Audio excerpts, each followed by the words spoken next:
Hi friends, welcome back to my channel. ಹೇಗಿದ್ದೀರಾ ಎಲ್ಲರೂ ಚೆನ್ನಾಗಿದ್ದೀರಾ ಅಂತ ಅಂದ್ಕೊಳ್ತೀನಿ. ಸೊ ಇವತ್ತು ಶುಕ್ರವಾರ ಸಂಜೆಯಿಂದ ನಾನು ವ್ಲಾಗ್ನ ಶುರು ಮಾಡ್ತಾಯಿದ್ದೀನಿ. ಫೇಸ್ ವಾಶ್ ಮಾಡಿಕೊಂಡು ಬಂದೆ. ಇವಾಗ ಒಂದು ಸ್ವಲ್ಪ ಫೇಸ್ ಕ್ರೀಮ್ ಅಪ್ಲೈ ಮಾಡಿ ಅದಾದಮೇಲೆ ಬುಟ್ಟಿಟ್ಕೊಂಡು ಹೋಗಿ ದೀಪ ಹಚ್ಚಬೇಕು. ಇನ್ನೇನು ಜೀವನ್ ಕೂಡ ಬರೋ ಟೈಮ್ ಆಯಿತು. ಮತ್ತು ನಾನು ಇವತ್ತು ಸ್ವಲ್ಪ ಡಿಮಾರ್ಟ್ಗೆ ಹೋಗೋಣ ಅಂತ ಅಂದ್ಕೊಂಡಿದ್ದೀನಿ. ಸ್ವಲ್ಪ ಗ್ರಾಸರೀಸ್ ಎಲ್ಲ ಖಾಲಿ ಆಗಿತ್ತು, ಅದನ್ನು ಹೋಗಿ ತೊಗೊಂಬರೋಣ ಅಂತ ಅಂದ್ಬಿಟ್ಟು. ಇವಾಗ ಹತ್ರನೇ ಇರೋದ್ರಿಂದ ನಾನು ಒಂದೇ ಸಲ ಏನೇನೆಲ್ಲ ಬೇಕು ಅದನ್ನು ತೊಗೊಂಡು ಬರೋದಿಲ್ಲ. ಯಾವಾಗ ಏನೇನು ಅವಶ್ಯಕತೆ ಇದೆ ಅದನ್ನು ಹೋಗಿ ತೊಗೊಂಬರೋಣ ಅಂತ ಹಾಗೆ ಪೆಂಡಿಂಗ್ ಉಳಿಸ್ಕೊಂಡಿದ್ದೆ. ಸೊ ಇವತ್ತು ಹೋಗಿ ತೊಗೊಂಬಂದ್ಬಿಡೋಣ, ಮತ್ತು ನಾಳೆ ಆಗೋದಿಲ್ಲ ಅಂತ ಅಂದ್ಬಿಟ್ಟು ಇವತ್ತು ಪ್ಲ್ಯಾನ್ ಮಾಡ್ಕೊಂಡಿದ್ದೀನಿ. ಇವಾಗ ಜೀವನ್ ಬಂದಮೇಲೆ ಡಿಮಾರ್ಟ್ಗೆ ಕೂಡ ಹೋಗ್ಬಿಟ್ಟು ಬರಬೇಕು. ಹೊಸದಾಗಿ ಯಾರು ನನ್ನ ಚಾನಲ್ನ ನೋಡ್ತಾ ಇದ್ದೀರಾ, ಮರಿದಲ್ಲೇ ನನ್ನ ಚಾನಲ್ನ ಸಬ್ಸ್ಕ್ರೈಬ್ ಮಾಡ್ಕೊಂಡು ನೋಡಿ. ಒಂದು ವಿಡಿಯೋ ನಿಮಗೆ ಇಷ್ಟ ಆದರೆ ಲೈಕ್ ಮಾಡಿ, ಕಮೆಂಟ್ ಮಾಡಿ, ಶೇರ್ ಮಾಡಿ. ಸುಮಾರು ಜನ ಕೇಳ್ತಾ ಇದ್ರಿ ನೀವು ಯಾವ ಫೇಸ್ ಕ್ರೀಮ್ ಯೂಸ್ ಮಾಡ್ತೀರಾ ಅಂತ ಅಂದ್ಬಿಟ್ಟು. ನಾನು ಪಾಂಡ್ಸ್ ಜೆಲ್ನ ಯೂಸ್ ಮಾಡ್ತಾಯಿದ್ದೀನಿ. ತುಂಬಾ ಚೆನ್ನಾಗಿದೆ. ನನಗೆ ಒಂದು 1.5 ಮಂತಿಂದ ಏನೋ ಯೂಸ್ ಮಾಡ್ತಾಯಿದ್ದೀನಿ. ತುಂಬಾ ಚೆನ್ನಾಗಿ ಸೆಟ್ ಆಗಿದೆ. ಮುಂಚೆ ನಾನು ನಿವಿಯಾನ ಯೂಸ್ ಮಾಡ್ತಾಯಿದ್ದೆ. ಇವನ್ ಅದು ಕೂಡ ಚೆನ್ನಾಗಿದೆ, ಬಟ್ ಒಂದು ಸ್ವಲ್ಪ ಏನಾದರೂ ಚೇಂಜ್ ಮಾಡೋಣ ಅಂತ ಅನ್ನಿಸ್ತು. ಹಾಗಾಗಿ ನಾನು ಪಾಂಡ್ಸ್ ಜೆಲ್ನ ಯೂಸ್ ಮಾಡ್ತಾಯಿದ್ದೀನಿ.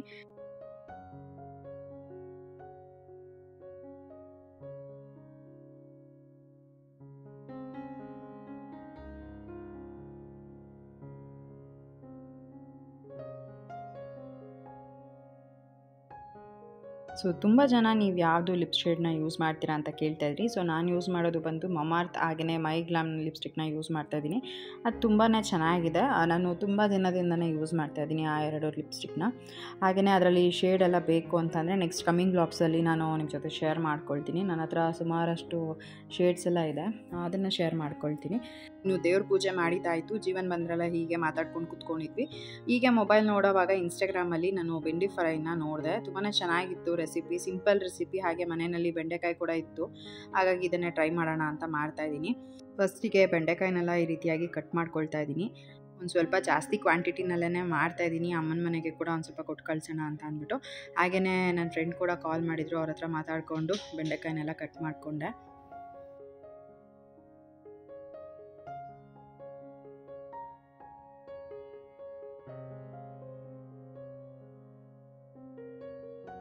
ನಾನಿಲ್ಲಿ ಒಂದು ಅರ್ಧ ಕೆಜಿಯಷ್ಟು ಬೆಂಡೆಕಾಯಿನ ತೊಗೊಂಡಿದ್ದೀನಿ. ಇವಾಗ ಕಟ್ ಮಾಡ್ಕೊಂಡಿದ್ದಾಯಿತು. ಎಲ್ಲದನ್ನು ಕೂಡ ಒಂದು ಬೌಲ್ಗೆ ಹಾಕ್ಕೊಂಡು ಇವಾಗ ಇದಕ್ಕೆ ಏನೆಲ್ಲ ಇಂಗ್ರೀಡಿಯೆಂಟ್ಸ್ನ ಆ್ಯಡ್ ಮಾಡಬೇಕು ಬೆಂಡೆ ಫ್ರೈ ಮಾಡೋದಕ್ಕೆ ಅಂತ ನಿಮ್ಮ ಜೊತೆ ಶೇರ್ ಮಾಡ್ಕೊಳ್ತೀನಿ. ಸೊ ಫಸ್ಟಿಗೆ ನಾನಿಲ್ಲಿ ಒಂದು 2-3 ಸ್ಪೂನಷ್ಟು ಕಡಲೆ ಹಿಟ್ಟನ್ನು ಹಾಕ್ಕೊಳ್ತಾ ಇದ್ದೀನಿ. ಕಡಲೆ ಹಿಟ್ಟನ್ನು ಒಂದು ಸ್ವಲ್ಪ ಜಾಸ್ತಿ ಕ್ವಾಂಟಿಟಿನಲ್ಲಿ ಹಾಕ್ಕೊಂಡ್ರು ಟೇಸ್ಟ್ ವೈಸ್ ಚೆನ್ನಾಗಿರುತ್ತೆ. ಸೊ ಅದಕ್ಕೆ ನಾನಿವಾಗ 2 ಸ್ಪೂನಷ್ಟು ಅಕ್ಕಿ ಹಿಟ್ಟನ್ನು ಹಾಕ್ಕೊಳ್ತಾ ಇದ್ದೀನಿ. 1.5 ಸ್ಪೂನಷ್ಟು ಕಾರ್ನ್ಫ್ಲೋರ್ನ ಹಾಕ್ಕೊಳ್ತಾ ಇದ್ದೀನಿ. ಆಮೇಲೆ ರುಚಿಗೆ ತಕ್ಕಷ್ಟು ಉಪ್ಪು, ಆಮೇಲೆ ಖಾರದ ಪುಡಿ, ಆಮೇಲೆ ಧನಿಯಾ ಪುಡಿ ಇಷ್ಟನ್ನು ಹಾಕ್ಕೊಂಡು ನೀಟಾಗಿ ಮಿಕ್ಸ್ ಮಾಡ್ಕೊಳ್ಬೇಕು.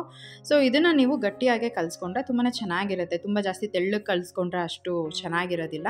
ಸಂಜೆ ಸ್ನ್ಯಾಕ್ಸಿಗೆಲ್ಲ ತುಂಬಾ ಚೆನ್ನಾಗಿರುತ್ತೆ. ಹೊರಗಡೆ ಹೋಗಿ ಅದು ಇದು ಹಾಳು ಮುಳು ತಿನ್ನೋದಕ್ಕಿಂತ ನಿಜವಾಗ್ಲೂ ಇದು ಬೆಸ್ಟ್ ಅಂತಲೇ ಹೇಳ್ಬೋದು. ತುಂಬ ಬೇಗನೆ ಈ ಒಂದು ರೆಸಿಪಿನ ಕೂಡ ಮಾಡಿಬಿಡ್ಬೋದು. ಸೊ ಬನ್ನಿ, ಇವಾಗ ನಾನು ಇದನ್ನು ಯಾವ ರೀತಿ ಕಲಿಸ್ಕೊಳ್ತಾ ಇದ್ದೀನಿ ಅಂತ ಅಂದರೆ ಒಂದು ಸ್ವಲ್ಪ ತಿಕ್ ಕನ್ಸಿಸ್ಟೆನ್ಸಿನಲ್ಲೇ ಕಲಿಸ್ಕೊಳ್ತಾ ಇದ್ದೀನಿ. ತುಂಬ ಜಾಸ್ತಿ ಏನು ತೆಳ್ಳಗೆ ಕಲಿಸ್ಕೊಳ್ತಾ ಇಲ್ಲ. ಸೊ ಫಸ್ಟಿಗೆ ಒಂದು ಸ್ವಲ್ಪನೇ ನೀರು ಹಾಕ್ಕೊಂಡು ಈ ರೀತಿಯಾಗಿ ಕಲಿಸ್ಕೊಂಡು ನೋಡ್ಬೋದು, ಈ ಥರ ನಾನು ಮಾಡ್ಕೊಂಡಿದ್ದೀನಿ. ಇದನ್ನು ನಾನು ಒಂದೊಂದಾಗೇ ಇವಾಗ ಎಣ್ಣೆಗೆ ಬಿಡ್ತಾ ಇದ್ದೀನಿ. ನಾನು ಕಲಸಿ ರೆಡಿ ಮಾಡ್ಕೊಳ್ಳೋ ಅಷ್ಟೊತ್ತಿಗೆ ಎಣ್ಣೆನೂ ಕೂಡ ಕಾದಿತ್ತು. ಇವಾಗ ಎಣ್ಣೆಗೆ ಒಂದೊಂದಾಗೇ ಮ್ಯಾರಿನೇಟ್ ಮಾಡಿರೋ ಬೆಂಡೆಕಾಯಿನ ಹಾಕ್ಕೊಳ್ತಾ ಇದ್ದೀನಿ. ಸೊ ಇದನ್ನು ಲೋ ಫ್ಲೇಮಲ್ಲೇ ಫ್ರೈ ಮಾಡಬೇಕು, ಆ ಥರ ಎಲ್ಲ ಏನೂ ಇಲ್ಲ. ಮೀಡಿಯಮ್ ಫ್ಲೇಮಲ್ಲೇ ಇಟ್ಕೊಂಡು ಫ್ರೈ ಮಾಡಿದ್ರೆ ತುಂಬಾ ಚೆನ್ನಾಗಿರುತ್ತೆ.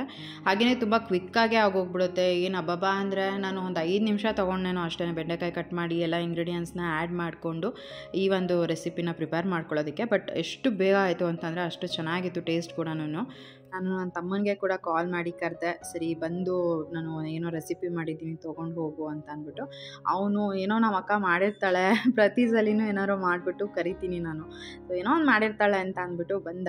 ಸೊ ಅವನಿಗೂ ಕೂಡ ನಾನು ಬಾಕ್ಸಲ್ಲಿ ಹಾಕ್ಬಿಟ್ಟು ಕೊಟ್ಟು ಕಳಿಸ್ದೆ ಅಮ್ಮನ ಮನೆಗೆ ಅಂತ ಅಂದ್ಬಿಟ್ಟು. ಸೊ ಇವಾಗ ಏನಿದೆ ಅದನ್ನು ನಾನು ಜೀವನ್ ನಿಂತ್ಕೊಂಡು ಮಾತಾಡಿಕೊಂಡು ತಿಂತಾಯಿದ್ದೀವಿ. ನನಗಂತೂ ಪರ್ಸ್ನಲಿ ತುಂಬಾ ಇಷ್ಟ ಆಯಿತು. ತುಂಬ ವಿಡಿಯೋಸ್ಗಳಲ್ಲೆಲ್ಲ ನೋಡ್ತಾ ಇದ್ದೆ ನಾನು ಬೆಂಡೆ ಫ್ರೈ ಮಾಡೋದನ್ನು, ಬಟ್ ಯಾವತ್ತೂ ಕೂಡ ಟ್ರೈ ಮಾಡಿರಲಿಲ್ಲ. ಫಸ್ಟ್ ಟೈಮ್ ಟ್ರೈ ಮಾಡಿದ್ದು, ಬಟ್ ತುಂಬಾ ಇಷ್ಟ ಆಯಿತು. ನಾನು ಜೀವನ್ ಅಂತೂ ತುಂಬ ಇಷ್ಟಪಟ್ಟು ತಿಂದ್ವಿ. ಬಟ್ ನನ್ನ ಮಗ ಏನು ಮಾಡ್ತಾಯಿದ್ದ ಅಂತಂದರೆ ಆ ಮೇಲ್ಗಡೆ ಕೋಟಿಂಗ್ ಏನಿರುತ್ತೆ ಅದನ್ನು ಮಾತ್ರ ತಿಂದ್ಬಿಟ್ಟು ಬೆಂಡೆಕಾಯಿನ ತೆಗೆದು ಸೈಡಲ್ಲಿ ಇಡ್ತಾಯಿದ್ದ.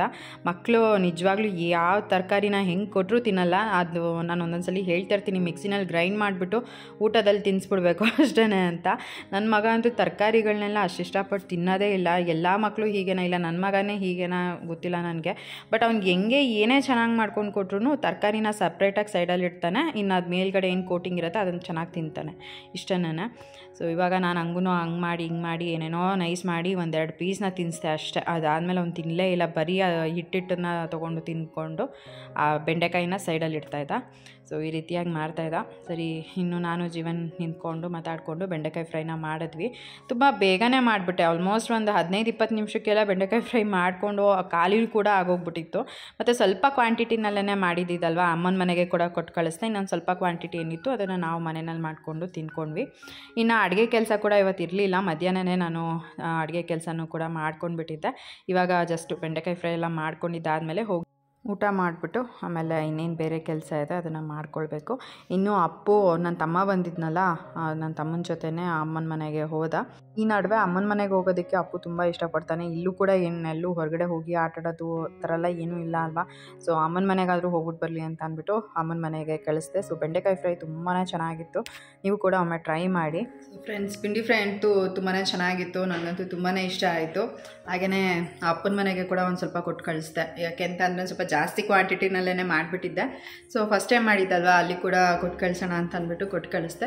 ತುಂಬಾ ಚೆನ್ನಾಗಿ ಬಂದಿತ್ತು ಟೇಸ್ಟ್ ವೈಸ್ ಕೂಡ. ನಾನು ಆ್ಯಕ್ಚುಲಾಗಿ ಮೊಬೈಲಲ್ಲಿ ಸುಮ್ಮನೆ ಹಾಗೆ ಸ್ಕ್ರಾಲ್ ಮಾಡುವಾಗ ರೆಸಿಪಿ ಬಂತು, ನಾನು ಯಾವತ್ತೂ ಟ್ರೈ ಮಾಡಿರಲಿಲ್ವಲ್ಲ, ಸರಿ ಟ್ರೈ ಮಾಡೋಣ ಅಂತ ಅಂದ್ಬಿಟ್ಟು ಮಾಡಿದ್ದು, ಚೆನ್ನಾಗಿತ್ತು. ಹಾಗೆಯೇ ಜೀವನ ಕೂಡ ಕೇಳೋಣ ಯಾವ ರೀತಿ ಇತ್ತು ಟೇಸ್ಟ್ ಅನ್ನೋದನ್ನು, ಅವ್ರೇನು ಹೇಳ್ತಾರೆ ನೋಡೋಣ. ರೀ, ಹೇಗಿತ್ತು ಪಿಂಡಿ ಫ್ರೈ? ಚೆನ್ನಾಗಿತ್ತಾ? ಆ್ಯಕ್ಚುಲಾಗಿ ಫಸ್ಟ್ ಟೈಮ್ ಟ್ರೈ ಮಾಡಿದ್ದು, ಚೆನ್ನಾಗಿ ಬಂದಿತ್ತು. ನನಗೆ ತುಂಬ ಇಷ್ಟ ಆಗಿ ನಾನು ನೆಕ್ಸ್ಟ್ ಯಾವಾಗಾದ್ರೂ ಮತ್ತೆ ಮಾಡ್ತಾ ಇರ್ತೀನಿ, ನೋಡೋಣ. ಆ್ಯಕ್ಚುಲಾಗಿ ಜೀವನ ಹೇಳ್ತಾಯಿದ್ರು ಕಬಾಬ್ ಪೌಡ್ರಲ್ಲಿ ಒಂದ್ಸಲಿ ಟ್ರೈ ಮಾಡೋಣ, ನೋಡೋಣ ಹೇಗೆ ಬರುತ್ತೆ ಅಂತ ಅಂದ್ಬಿಟ್ಟು. ನೋಡೋಣ ನೆಕ್ಸ್ಟ್ ಯಾವಾಗಾದ್ರೂ ಮಾಡ್ತೀನಿ ನಾನು ಅದನ್ನು ಕೂಡ. ಸೊ ಈಗ ಅಪ್ಪು ಅಲ್ಲಿ ಅಮ್ಮನ ಮನೆಗೆ ಹೋಗಿದ್ದಾನೆ. ಇವಾಗ ಒಂದ್ಸಲಿ ಕಾಲ್ ಮಾಡಿ ಕೇಳ್ತೀನಿ ನನ್ನ ತಮ್ಮ ಕರ್ಕೊಂಡು ಬರ್ತಾನೆ ಏನು ಅಂತ. ಇಲ್ಲ ಅಂತಂದರೆ ಜೀವನ್ನೇ ಕಳಿಸ್ತೀನಿ, ಜೀವನ್ ಹೋಗಿ ಕರ್ಕೊಂಡು ಬರ್ತಾರೆ. ಸೊ ಈ ರೀತಿ ಇವಾಗಲೇ ಪಾತ್ರೆ ಎಲ್ಲ ತೊಳೆದ್ಬಿಟ್ಟು ಮಲ್ಕೊಳ್ಳೋಣ ಅಂತ ಅಂದ್ಕೊಂಡೆ, ಬಟ್ ಇವತ್ತು ಯಾಕೋ ತುಂಬ ಸುಸ್ತಾಗ್ತಾಯಿದೆ. ಸೊ ನಾನು ಇವಾಗ ಪಾತ್ರೆ ತೊಳೆಯೋ ಮೂಡಲ್ಲಿ ಇಲ್ಲ, ಹೋಗಿ ಮಲ್ಕೊಳ್ತೀನಿ ಅಷ್ಟೇ. ಸೊ ಈಗ ಬನ್ನಿ ಹೋಗೋಣ. ಹಾಗೆಯೇ ಇನ್ನೂ ತುಂಬ ಸಾಕಷ್ಟು ಕೆಲಸಗಳಿದ್ದಾವೆ, ಎಲ್ಲನೂ ಕೂಡ ನಾಳೆನೇ ಪೋಸ್ಟ್ಪೋನ್ ಮಾಡ್ಕೊಂಡಿದ್ದೀನಿ. ಬಟ್ಟೆ ಕೆಲಸಗಳು ಕೂಡ ಇದೆ, ಬಟ್ಟೆ ಫೋಲ್ಡ್ ಮಾಡಿ ಇಡಬೇಕಾಗಿತ್ತು. ಸೊ ಅದು ಕೂಡ ಹಾಗೆ ಪೆಂಡಿಂಗ್ ಇಟ್ಟಿದ್ದೀನಿ, ಎಲ್ಲನೂ ಬೆಳಗ್ಗೆ ಮಾಡ್ಕೊಳ್ಳೋಣ ಅಂತ ಅಂದ್ಬಿಟ್ಟು. ಸೊ ಈಗ ನನ್ನ ತಮ್ಮಗೆ ಫೋನ್ ಮಾಡ್ತೀನಿ, ಫಸ್ಟು ಅಪ್ಪನ ಕರ್ಕೊಂಬರೋದಕ್ಕೆ ಹೇಳ್ತೀನಿ. ತುಂಬ ಜನ ಕೇಳ್ತಾಯಿದ್ರಿ ಇದು ಕೃಷ್ಣನ ನೀವು ಎಲ್ಲಿ ಬೈ ಮಾಡಿದ್ದು ಅಂತ ಅಂದ್ಬಿಟ್ಟು. ಸೊ ಇದು ಆ್ಯಕ್ಚುಲಾಗಿ ನಾವು ನಿಯರ್ ನಾಗರಬಾವಿ ಹತ್ರ ಅಲ್ಲಿ ರೋಡ್ ಸೈಡಲ್ಲೇ ಆ್ಯಕ್ಚುಲಾಗಿ ಸೆಲ್ ಮಾಡ್ತಾಯಿದ್ದಿದ್ದು. ಸಡನ್ನಾಗಿ ಹಿಂಗೆ ಆನ್ ದ ವೇ ಹೋಗ್ತಾ ನೋಡಿ ಇಷ್ಟ ಆಗಿ ಗಾಡಿ ಸ್ಟಾಪ್ ಮಾಡಿ ಒಂದಷ್ಟು ನೋಡೋಣ ಅಂತ ಅಂದ್ಕೊಂಡು ಹೋಗಿದ್ದು, ಕೃಷ್ಣ ಮತ್ತು ಬುದ್ಧ ಐಡಲ್ಸ್ ಇದೆಲ್ಲರೂ. ಬಟ್ ತುಂಬಾ ಇಷ್ಟ ಆಯಿತು, ಹಾಗಾಗಿ ಸರಿ ಅಂತ ಅದನ್ನು ಪರ್ಚೇಸ್ ಮಾಡ್ಕೊಂಡು ಬಂದ್ವಿ. ಎಷ್ಟು ಹೇಳಿದ್ರು ಏನು ಅಂತ ಅಂದರೆ 3,500 ಹೇಳಿದ್ರು. ನಮಗೆ 3,500 ಜಾಸ್ತಿ ಅಂತ ಅನಿಸ್ಬಿಟ್ಟು ನಾವು ಸ್ವಲ್ಪ ಬಾರ್ಗೇನ್ ಕೂಡ ಮಾಡಿದ್ವಿ. ಅಂದರೆ ಅವರು ಎಷ್ಟು ಲಾಸ್ಟ್ ನಾನು ಕೇಳಿದ್ದು 1,800, ಆಮೇಲೆ ಅವರು ಇಲ್ಲ ತುಂಬ ಕಡಿಮೆ ಆಗುತ್ತೆ, ಮತ್ತು ಪೇಂಟಿಂಗೆಲ್ಲ ನಾನು ತುಂಬಾ ಚೆನ್ನಾಗಿ ಮಾಡಿಕೊಡ್ತೀನಿ, ಲಾಸ್ಟ್ 2,500 ಕೊಡಿ ಅಂತ ಹೇಳಿದ್ರು. ನಾನು ತುಂಬ ಬಾರ್ಗೇನ್ ಮಾಡಿಬಿಟ್ಟು ಫೈನಲಾಗಿ 2,200 2,100 ಏನೋ ಕೊಟ್ಟಿದ್ದು. ಬಟ್ ಓಕೆ, ಚೆನ್ನಾಗಿ ಮಾಡಿಕೊಟ್ಟಿದ್ದಾರೆ, ತುಂಬಾ ಕ್ಯೂಟಾಗಿ ಮುದ್ದಾಗಿ ಕಾಣುತ್ತೆ. ನೀವು ಆ ಕಡೆಯಿಂದ ಎಲ್ಲಾದರೂ ಬರೋವಾಗ ನೋಡಿದ್ರೆ ಬೈ ಮಾಡ್ಬೋದು. ನನಗಂತೂ ಪರ್ಸ್ನಲಿ ತುಂಬಾ ಇಷ್ಟ ಆಯಿತು, ಎಷ್ಟು ಕ್ಯೂಟಾಗಿದೆ ಅಂತ ಅಂದ್ಬಿಟ್ಟು ನೀವೇ ನೋಡ್ಬೋದು. ಮುಂದೆ ಲೈಟ್ ಹಾಕಿರೋದು ತುಂಬಾ ಚೆನ್ನಾಗಿ ಕಾಣಿಸುತ್ತೆ, ಇವನ್ ಅದನ್ನು ಕೂಡ ಹಾಕಿದಾಗ. ಇನ್ನು ನೆಕ್ಸ್ಟ್ ನಮ್ಮ ರೂಮಲ್ಲಿ ಈ ರೀತಿಯಾಗಿ ಲೈಟ್ಸ್ ಹಾಕಿದ್ದಾರೆ ಆ ಕಡೆ ಈ ಕಡೆ, ಅದು ಕೂಡ ಅಷ್ಟೇ ತುಂಬಾ ಚೆನ್ನಾಗಿ ಕಾಣಿಸುತ್ತೆ.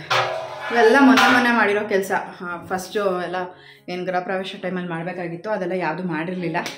ಈಗ ರೀಸೆಂಟಾಗಿ ಮಾಡಿರೋ ಕೆಲಸಗಳದು. ಅದಾದಮೇಲೆ ನೋಡ್ಬೋದು ಡ್ರೆಸ್ಸಿಂಗ್ ಯೂನಿಟ್ ಹತ್ರ, ಇದೂ ಕೂಡ ಅಷ್ಟೇ ಮೊನ್ನೆ ಮಾಡಿರೋವಂಥ ಕೆಲಸ.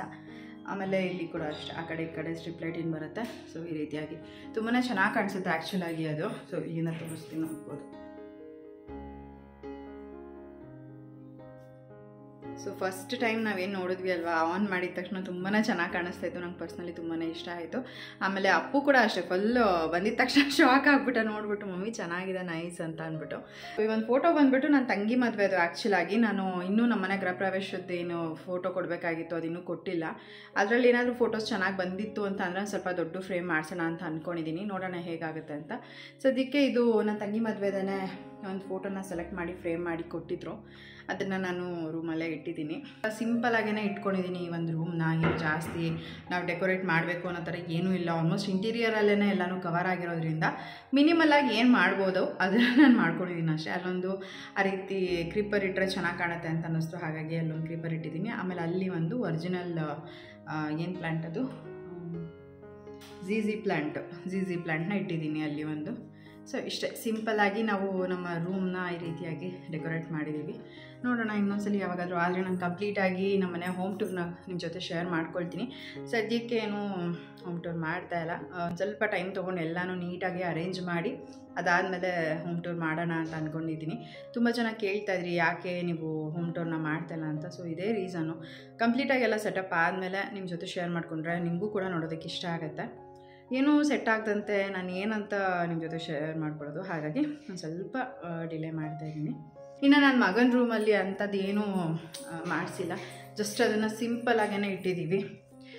ಅದರಲ್ಲಿ ಜಸ್ಟ್ ವಾಲ್ಪೇಪರ್ನ ಹಾಕ್ಸಿದ್ದೀವಿ ಅಷ್ಟೇ. ಸೊ ಈ ರೀತಿ ವಾಲ್ಪೇಪರ್ ಹಾಕ್ಸಿದ್ದೀವಿ. ಅದಾದಮೇಲೆ ಅಲ್ಲಿ ಒಂದು ಹೆಡ್ ಬೋರ್ಡ್ ಬರಬೇಕಾಗಿತ್ತು, ಆ ಹೆಡ್ ಬೋರ್ಡ್ ಮಾಡಿಸಿದ್ದೀವಿ ಅಷ್ಟೇ. ಇನ್ನು ಮಾಮೂಲಿ ಈ ಕಡೆ ಬಾರ್ಡ್ರು. ಸೊ ತುಂಬಾ ಸಿಂಪಲ್ಲಾಗಿ ಈ ಒಂದು ರೂಮ್ನ ಇಟ್ಟಿದ್ದೀವಿ. ಅದಕ್ಕೆ ಮ್ಯಾಚ್ ಆಗೋ ಥರ ಒಂದು ಕಟ್ಟನ್ನು ತೊಗೊಂಡು ಬಂದಿದ್ದೀನಿ. ಸೊ ಕಂಪ್ಲೀಟ್ ರೂಮಿಗೆ ಒಂದು ಥೀಮ್ ಮ್ಯಾಚ್ ಮಾಡೋಣ ಅಂತ ಅಷ್ಟೇ. ಸೊ ನೋಡ್ಬೋದು, ಕಂಪ್ಲೀಟ್ ನೋಡ್ಬೋದು ಈ ರೀತಿಯಾಗಿ ಇದೆ ನನ್ನ ಮಗನ ರೂಮು.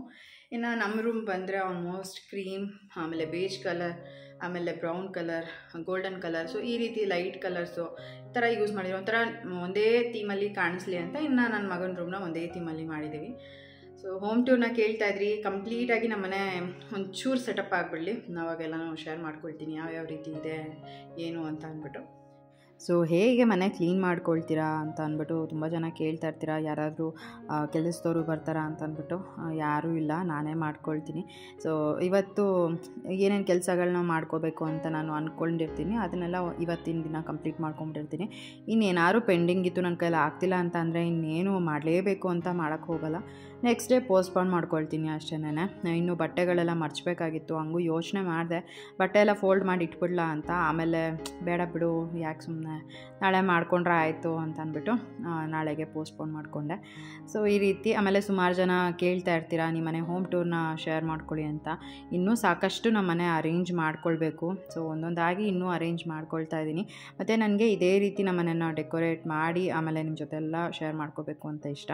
ಸೊ ಆರಾಮಾಗಿ ಟೈಮ್ ತೊಗೊಂಡು ಹೋಮ್ ಟೂರ್ನ ಮಾಡೋಣ ಅಂತ ಅಷ್ಟೇ.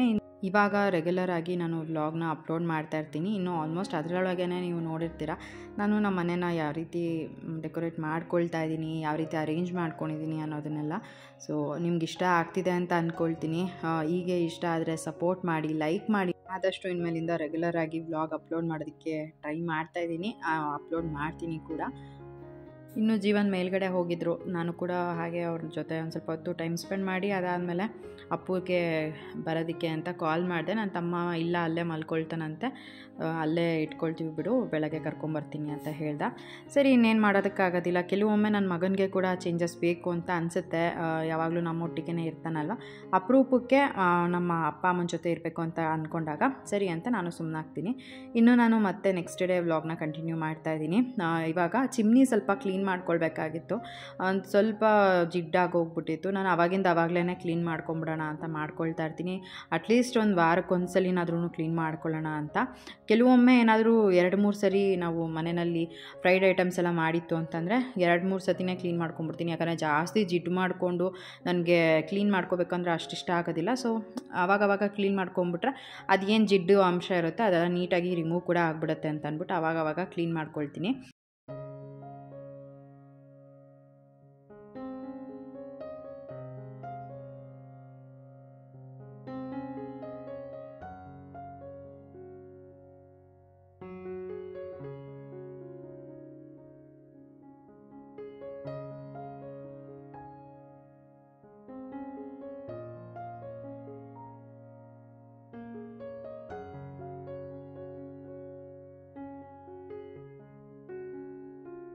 ಇನ್ನು ಹಿಂದಿನ ದಿನ ನಾನೇನು ಡಿಮಾರ್ಟ್‌ಗೆ ಹೋಗಬೇಕಂತ ಅಂದ್ಕೊಂಡಿದ್ದೆ, ಅವತ್ತು ಹೋಗೋದಕ್ಕಾಗಲಿಲ್ಲ. ಇನ್ನು ಇವತ್ತು ಪ್ಲ್ಯಾನ್ ಮಾಡ್ಕೊಂಡಿದ್ದೀನಿ. ಆದರೆ ಸಂಜೆ ಹಾಗೆ ಹೋಗ್ಬಿಟ್ಟು ಬರಬೇಕು ಅಂತ ಅಂದ್ಬಿಟ್ಟು. ಕೆಲವೊಮ್ಮೆ ಜೀವನ್ ಆಫೀಸಿಂದ ಬಂದಾಗ ಅವ್ರಿಗೂ ಕೂಡ ಹೋಗೋದಕ್ಕೆ ಎಲ್ಲೂ ಹೊರಗಡೆ ಮೂಡಿರೋದಿಲ್ಲ. ಸರಿ ಅಂದ್ಬಿಟ್ಟು ನಾನು ಸುಮ್ಮನೆ ಹೋಗ್ಬಿಡ್ತೀನಿ. ಇನ್ನೇನು ಅವೆಲ್ಲ ಬೇಕೇ ಬೇಕು ಅನ್ನೋ ಥರ ಏನೂ ಐಟಮ್ಸ್ ಇರಲಿಲ್ಲ ಅಲ್ವಾ. ಸರಿ ನೆಕ್ಸ್ಟ್ ಡೇ ಹೋದರೆ ಆಗುತ್ತೆ ಅಂತ. ಇಫ್ ಇನ್ ಕೇಸ್ ಇವತ್ತೂ ಆಗಲಿಲ್ಲ ಅಂತ ಅಂದರೆ ವೀಕೆಂಡ್ ಪ್ಲ್ಯಾನ್ ಮಾಡ್ಕೋಬೇಕು, ಅಂದರೆ ಸಂಡೇ ಪ್ಲ್ಯಾನ್ ಮಾಡ್ಕೋಬೇಕು. ಸೊ ಹೀಗೆ ನಾನು ನನ್ನ ಕೆಲಸಗಳನ್ನೆಲ್ಲ ಏನಿರ್ತವೆ ಅದನ್ನು ಮಾಡ್ಕೊಳ್ತಾ ಇರ್ತೀನಿ ಮನೆಯಲ್ಲಿ. ಟೈಮ್ ಹೋಗೋದೇ ಗೊತ್ತಾಗೋದಿಲ್ಲ, ಎಷ್ಟು ಬೇಗ ಟೈಮ್ ಆಗೋಗ್ಬಿಡುತ್ತೆ ಅಂತಲೇ ಅನಿಸುತ್ತೆ ನನಗೊಂದ್ಸಲಿ. ಆಮೇಲೆ ನನ್ನ ಫ್ರೆಂಡ್ ಕೂಡ ಅಷ್ಟೇ ಕಾಲ್ ಮಾಡ್ತಾರೆ, ಅವ್ರ ಹತ್ರ ಮಾತಾಡಿಕೊಂಡು ನನ್ನ ಕೆಲಸಗಳನ್ನ ಮಾಡ್ಕೊಳ್ಳೋದೇ ಗೊತ್ತಾಗೋದಿಲ್ಲ ನನಗೂ. ಹಾಗೆಯೇ ನಾನು ಫಸ್ಟೇ ಹೇಳ್ದಾಗೆ ಚಿಮ್ನಿ ಎಲ್ಲ ಏನು ಕ್ಲೀನ್ ಮಾಡ್ಕೋಬೇಕಾಗಿತ್ತು ಎಲ್ಲನೂ ಕ್ಲೀನ್ ಮಾಡ್ಕೊಂಡಿದ್ದಾಯಿತು. ಇನ್ನೂ ನಾನು ಸ್ಟವ್ ಎಲ್ಲ ಕ್ಲೀನ್ ಮಾಡ್ಕೋಬೇಕಾಗಿತ್ತು. ಇವನ್ ಅದನ್ನು ಕೂಡ ಒರೆಸ್ಕೊಂಬಿಡೋಣ ಅಂತ ಅಂದ್ಬಿಟ್ಟು ಒರೆಸ್ಕೊಳ್ತಾ ಇದ್ದೀನಿ. ಸ್ಟವ್ ಎಲ್ಲ ನಾನು ನೈಟೇ ಎಲ್ಲ ಒರೆಸಿ ಇಟ್ಬಿಟ್ಟಿದ್ದೆ. ಸುಮ್ಮನೆ ಜಸ್ಟ್ ಮೇಲೆ ಕ್ಲೀನ್ ಮಾಡ್ಕೊಳ್ತಾ ಇದ್ದೀನಿ. ಚಿಮ್ನಿ ಎಲ್ಲ ಕ್ಲೀನ್ ಮಾಡೋವಾಗ ಏನಾದರೂ ಅದರದ್ದು ಸೋಪಿನ ಅಂಶ ಎಲ್ಲ ಬಿದ್ದಿದ್ದರೆ ವೈಪ್ ಮಾಡ್ಕೊಂಬಿಡೋಣ ಅಂತ ನೀಟಾಗಿ ಒರೆಸ್ಕೊಳ್ತಾ ಇದ್ದೀನಿ. ಸೊ ಇಷ್ಟೇ ನನ್ನ ಕ್ಲೀನಿಂಗ್ ರೂಟೀನ್ ಈ ರೀತಿಯಾಗಿ ಇರುತ್ತೆ ಮನೆಯಲ್ಲಿ. ಬಟ್ ಏನೋ ನನಗೆ ಕೆಲಸ ಮಾಡ್ತಾಯಿದ್ದೀನಿ ಅಂತ ಅಷ್ಟಾಗಿ ಜಾಸ್ತಿ ಆರಾಮಾಗಿ ಕೂಲಾಗಿ ಕೆಲಸಗಳನ್ನ ಮಾಡ್ಕೊಂಡು ಮತ್ತು ಯಾರ ಹತ್ರನಾದರೂ ಮಾತಾಡಿಕೊಂಡು ಕೆಲಸ ಮಾಡ್ತಾಯಿದ್ದೀನಿ ಅಂತ ಕೂಡ ಅನಿಸೋದಿಲ್ಲ. ಸೊ ಈ ರೀತಿಯಾಗಿ ಇರುತ್ತೆ. ಇನ್ನು ಕಿಚನ್ ಸ್ಲ್ಯಾಬ್ ಎಲ್ಲ ಏನು ಒರೆಸ್ಕೊಳ್ಬೇಕಾಗಿತ್ತು ಎಲ್ಲನೂ ಕೂಡ ಒರೆಸಿ ಕ್ಲೀನ್ ಮಾಡ್ಕೊಳ್ತಾ ಇದ್ದೀನಿ. ಇನ್ನು ಅವತ್ತು ನಾನು ಪೊಂಗಲ್ನ ಮಾಡಿದ್ದೆ. ಸೊ ಪೊಂಗಲ್ನೇ ಊಟ ಮಾಡ್ಕೊಳ್ಳೋಣ ಅಂತ ಅಂದ್ಬಿಟ್ಟು ಅಂದ್ಕೊಂಡೆ. ಆಮೇಲೆ ಜೀವನಿಗೆ ಕಾಲ್ ಮಾಡಿ ಕೇಳಿದಾಗ ಅವರು ಪನ್ನೀರ್ ಬಿರಿಯಾನಿ ಮಾಡಿಬಿಡು ಅಂತ ಹೇಳಿದ್ರು. ಸರಿ ಇನ್ನೇನು ಅದಕ್ಕೆಲ್ಲ ಏನೇನು ಇಂಗ್ರೀಡಿಯೆಂಟ್ಸ್ ಬೇಕು, ಸ್ವಲ್ಪ ಮನೇಲಿ ಐಟಮ್ಸ್ ಎಲ್ಲ ಇರಲಿಲ್ಲ, ಅದನ್ನು ಜೆಪ್ಟೋನಲ್ಲಿ ನಾನು ಆರ್ಡರ್ ಮಾಡಿಕೊಂಡೆ. ಇನ್ನು ಅದು ಬರೋ ಅಷ್ಟೊತ್ತಿಗೆ ನಾನು ಅಡುಗೆ ಮನೆಯೆಲ್ಲ ಕ್ಲೀನ್ ಮಾಡಿಬಿಟ್ಟೆ ಅಂತ ಅಂದರೆ ನಾನು ಹೋಗಿ ರಿಸೀವ್ ಮಾಡ್ಕೊಳ್ಳೋದಕ್ಕಾಗುತ್ತೆ. ಹಾಗೆ ಕೆಳಗಡೆ ಹೋಗಿ ಬಾಗಿಲು ತೊಳೆದ್ಬಿಟ್ಟು ಬರಬೇಕಾಗಿತ್ತು, ಅದು ಕೆಲಸ ಕೂಡ ಮುಗಿಸ್ಕೊಂಡು ಬರ್ಬೋದು ಅಂತ ಅಂದ್ಕೊಂಡೆ. ಹಾಗೆಯೇ ಹಿಂದಿನ ದಿನ ನಾನು ಏನು ಫ್ರೈ ಮಾಡಿದ್ದೆ ಆ ಎಣ್ಣೆನ ನಾನು ಈ ರೀತಿ ಒಂದು ಬಾಕ್ಸಲ್ಲಿ ಸ್ಟೋರ್ ಮಾಡಿ ಇಟ್ಕೊಂಡು ಬಿಡ್ತೀನಿ. ಅದನ್ನು ನಾನು ಇನ್ನು ಮತ್ತೆ ಯೂಸ್ ಮಾಡೋದಕ್ಕೆ ಹೋಗಲ್ಲ. ಇನ್ನು ಚಪಾತಿ ದೋಸೆ ಈ ಥರ ಏನಾದರೂ ಮಾಡೋವಾಗ ಅದನ್ನು ಯೂಸ್ ಮಾಡ್ಕೊಳ್ತೀನಿ ಅಷ್ಟೇ. ಇನ್ನು ಮತ್ತೆ ಫ್ರೈ ಮಾಡಿದ್ರೆ ಅದು ಅದರಲ್ಲಿ ಏನೂ ಅಂಶನೇ ಇರೋಲ್ಲ ಮತ್ತು ಅದು ಒಳ್ಳೆಯದು ಕೂಡ ಅಲ್ಲ ನಮಗೆ. ಸೊ ಹಾಗಾಗಿ ನಾನು ಈ ರೀತಿಯಾಗಿ ಯೂಸ್ ಮಾಡ್ಕೊಳ್ತೀನಿ. ಇನ್ನು ಬ್ಲ್ಯಾಕ್ ಕಾಫಿನ ಮಾಡಿಕೊಂಡೆ, ಒಂದು ಸ್ವಲ್ಪ ಹೊತ್ತು ಕುತ್ಕೊಂಡು ಕುಡಿದ್ಬಿಟ್ಟು ಇವಾಗ ಮನೆ ಬಾಗಿಲೆಲ್ಲ ಒರೆಸಿ ಈ ರೀತಿ ರಂಗೋಲಿನ ಹಾಕಿದ್ದೀನಿ. ತುಂಬಾ ಚೆನ್ನಾಗಿ ಕಾಣಿಸ್ತಾ ಇತ್ತು, ಹಾಗಾಗಿ ಒಂದು ವಿಡಿಯೋ ಕ್ಲಿಪ್ಪಿಂಗ್ನ ತೊಗೊಂಡೆ. ಇನ್ನು ತುಳಸಿ ಹತ್ರ ಈ ರೀತಿಯಾಗಿ ಸಿಂಪಲಾಗಿ ರಂಗೋಲಿನ ಹಾಕಿದ್ದೀನಿ. ಸೊ ಯಾವ ರೀತಿ ರಂಗೋಲಿ ಬಿಟ್ಟಿದ್ದೀನಿ ಅಂತ ಅಂದ್ಬಿಟ್ಟು ಕಮೆಂಟ್ ಮಾಡಿ ತಿಳಿಸಿ. ಐ ಹೋಪ್ ನಿಮಗೆ ಇಷ್ಟ ಆಗಿದೆ ಅಂತ ಅಂದ್ಕೊಳ್ತೀನಿ ರಂಗೋಲಿ. ಹಾಗೆಯೇ ನಮ್ಮ ಅಪ್ಪ, ನನ್ನ ತಮ್ಮ ಮತ್ತು ಅಪ್ಪು ಕೂಡ ಬಂದಿದ್ದರು. ಅಪ್ಪು ಇರು ಅಂತ ಅಂದರೆ ಇಲ್ಲ ನಾನು ಅಮ್ಮ ಮನೆಗೆ ಹೋಗ್ತೀನಿ ಅಂತ ಅಂದ್ಬಿಟ್ಟು ಹೇಳ್ತಿದ್ದ. ಆಮೇಲೆ ಏನೋ ನನ್ನ ತಂಗಿನ ಕರ್ಕೊಂಬರೋದಕ್ಕೆ ನಮ್ಮ ಅಪ್ಪ ಕೂಡ ಹೋಗ್ತೀನಿ ಅಂತ ಹೇಳ್ತಿದ್ರು. ಅಪ್ಪನೂ ಕೂಡ ಕರ್ಕೊಂಡು ಹೋಗ್ತೀನಿ, ಸೊ ಬಟ್ಟೆಗಳೆಲ್ಲ ಒಂದು ಸ್ವಲ್ಪ ಕೊಡು ಅಂತ ಅಂದ್ಬಿಟ್ಟು ಬಂದಿದ್ದರು. ಒಂದಷ್ಟು ಬಟ್ಟೆಗಳನ್ನ ಕೂಡ ಕೊಟ್ಟು ಕಳಿಸ್ತಾ ಇದ್ದೀನಿ ಇವಾಗ ಅಮ್ಮನ ಮನೆಗೆ. ಇವಾಗಂತೂ ಇಲ್ಲೇ ಹತ್ರ ಇರೋದ್ರಿಂದ ಎಲ್ಲ ಬಟ್ಟೆಗಳನ್ನೂ ನಾನು ಮನೆಗೆ ತೊಗೊಂಡು ಬಂದುಬಿಡ್ತಾ ಇದ್ದೆ.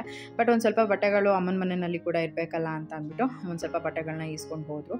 ಇನ್ನು ಇಷ್ಟೇ ಫ್ರೆಂಡ್ಸ್, ಇವತ್ತಿನ ಒಂದು ವಿಡಿಯೋನ ಕೂಡ ನಾನು ಇಲ್ಲಿಗೆ ಎಂಡ್ ಮಾಡ್ತೀನಿ. ಇವತ್ತಿನ ಈ ಒಂದು ವಿಡಿಯೋ ನಿಮ್ಗೆ ಇಷ್ಟ ಆಗಿದ್ರೆ ಲೈಕ್ ಮಾಡಿ, ಕಮೆಂಟ್ ಮಾಡಿ, ಶೇರ್ ಮಾಡಿ. ಇನ್ನೂ ಯಾರು ನನ್ನ ಯೂಟ್ಯೂಬ್ ಚಾನಲ್ನ ಸಬ್ಸ್ಕ್ರೈಬ್ ಮಾಡ್ಕೊಳ್ತಾರೆ ನೋಡ್ತಾ ಇದ್ದೀರಾ, ದಯವಿಟ್ಟು ನನ್ನ ಯೂಟ್ಯೂಬ್ ಚಾನಲ್ನ ಸಬ್ಸ್ಕ್ರೈಬ್ ಮಾಡಿಕೊಂಡು ನೋಡಿ. ಸಿಗೋಣ ಮುಂದಿನ ವಿಡಿಯೋನಲ್ಲಿ. Thanks for watching. ಬಾಯ್.